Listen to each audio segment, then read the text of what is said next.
Obrigado, senhor presidente. Obviamente que o ocorrido na eleição nós não desejamos nem aos nossos maiores adversários. O nosso maior adversário é Jair Bolsonaro, mas nem sendo um grande adversário, nós desejamos que nada aconteça, até para que fique elucidado todo tipo de situação, que não haja nem vitimização e nem, ao mesmo tempo, um apelo sobre essa questão, mas que, claro, obviamente fere a democracia. Dito isso, senhor presidente, quero cumprimentar os poucos aqui que ainda restam do DETRAN e dizer que nós não concordamos com a política existente hoje de terceirizações no DETRAN, e nas questões relativas ao que vem acontecendo com um órgão que é fundamental para o Estado, mas que tem sido utilizado para ser cabide de emprego de alguns políticos que, mesmo fora do circuito, continuam mandando no DETRAN. Isso é muito grave e a gente precisa dizer a verdade sobre esse fato do que se tornou hoje os departamentos de DETRAN, ao ponto de que a população concorda com uma das propostas dessa eleição de candidatos a governador que tem sido mais debatidas, que é inclusive o fim dos postos de vistoria do DETRAN. Nós mesmos apresentamos aqui um projeto porque a gente acredita que isso precisa ser construído ao longo do tempo. Hoje, veículos com até 5 anos de uso não fazem vistoria, mas a gente acredita que o Estado do Rio é um dos poucos que tem a vistoria veicular anual, que parece ter muito mais a função arrecadatória do que propriamente de proteção do meio ambiente e de fazer com que dê segurança aos demais motoristas que trafegam nas vias públicas do Estado do Rio de Janeiro. Portanto, eu proponho que a vistoria seja feita num primeiro momento de 2 em 2 anos, carros com placa final par façam vistoria ano par, carro com placa final ímpar faça vistoria ano ímpar. Considero mais do que suficiente, para não dizer que o ideal seria o fim da vistoria anual. Mas isso ganha força popular justamente porque, assim como eu, a população sabe, eu sou parte da população, obviamente, nós sabemos que o DETRAN tem sido usado para fins politiqueiros, não vou dizer nem político, porque falar político é afetar algo que é nobre. Politiqueiro é aqueles que fazem uso desses cargos para serem cabos eleitorais e colocar os seus à frente dos postos de vistoria por todo o estado do Rio de Janeiro. O DETRAN vem sendo assaltado há anos.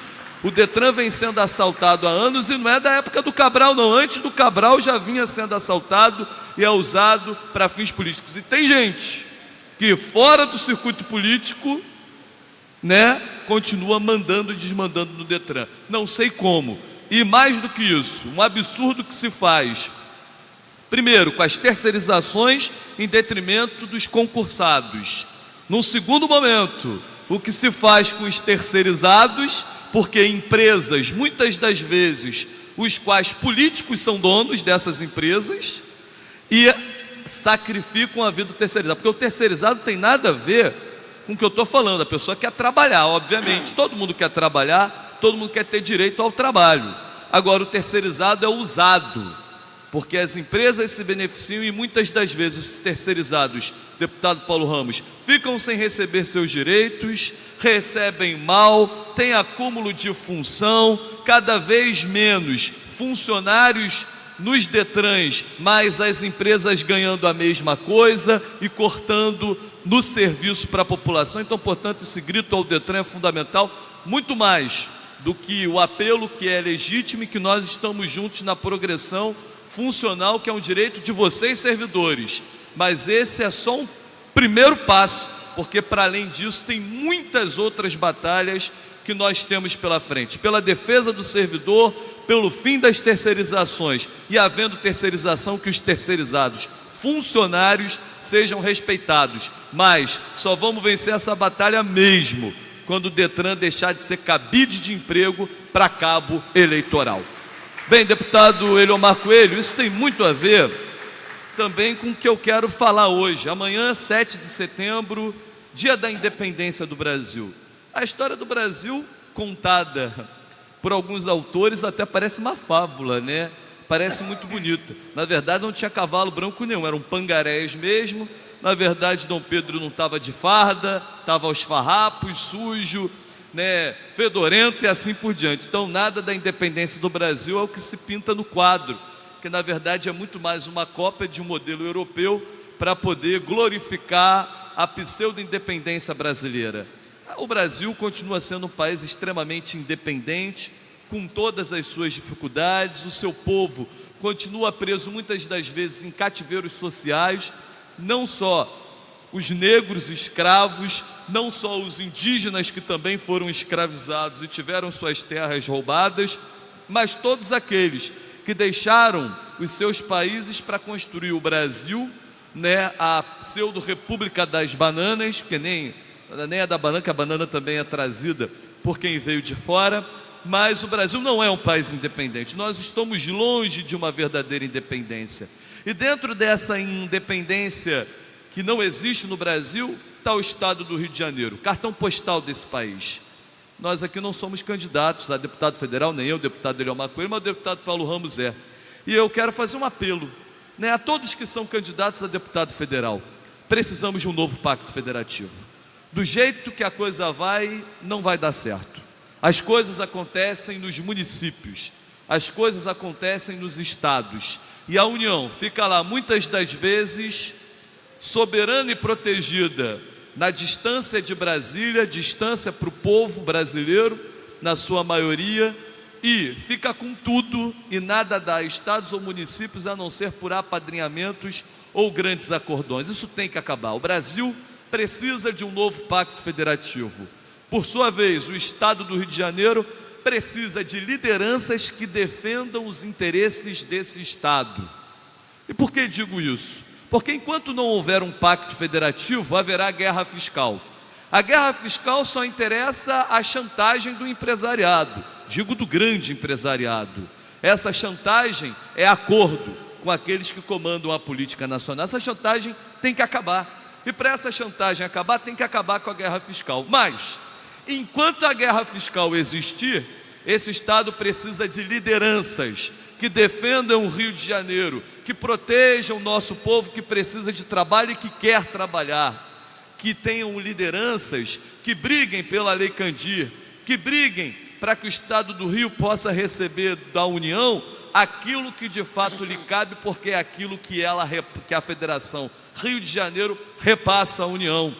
É preciso também, presidente, deputado Eliomar Coelho, adentrar esse estado do Rio e sair do discurso comum e fácil do eixo Rio-Niterói. É preciso discutir a região norte, é preciso falar sobre a região mais negligenciada desse estado, que é a região noroeste. Norte e noroeste é que entra ano e sai ano, fica sofrendo com a seca, fica sofrendo com os problemas de ausência de logística e de desenvolvimento econômico. É preciso falar da região serrana do estado do Rio de Janeiro, que tem vocação e potencialidade turística, mas que não é aproveitada da devida forma. É preciso falar da região sul, da região centro-sul, é preciso falar da região dos lagos, do Médio Paraíba. É necessário dizer que existem vários estados dentro desse estado do Rio de Janeiro, que pode parecer pequenininho no mapa, mas que tem gritantes diferenças entre as regiões. Chega de ficar falando só de capital e de Niterói, chega de querer dar o remédio que a capital Rio de Janeiro e Niterói precisam, como se fosse o mesmo que necessita todos os municípios do estado do Rio de Janeiro.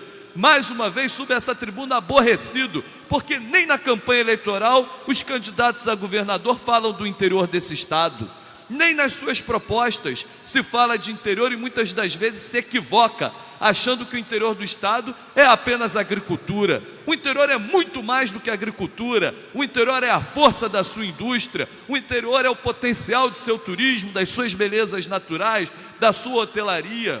Mais um feriadão, isso fica evidente que o interior precisa de carinho e de atenção, que as nossas estradas estão abandonadas e que não adianta vir falar em turismo se não há estrada para que o turista possa chegar nelas. Basta de ficar falando como se a única pauta do estado do Rio de Janeiro fosse a questão da segurança pública, e discute segurança pública de maneira superficial, sem aprofundamento, sem levar como relevante que a questão da assistência social, da cultura, do esporte e do emprego é o que antecede a própria discussão da segurança pública. Portanto, se disse em 7 de setembro, independência ou morte, liberdade ao povo brasileiro, que se possa também dizer ao Estado do Rio de Janeiro, independência para a população fluminense, no sentido de dirimir desigualdades sociais e fazer com que o interior possa ter seu destaque, porque não há solução para o Rio sem o interior. Obrigado, senhor presidente.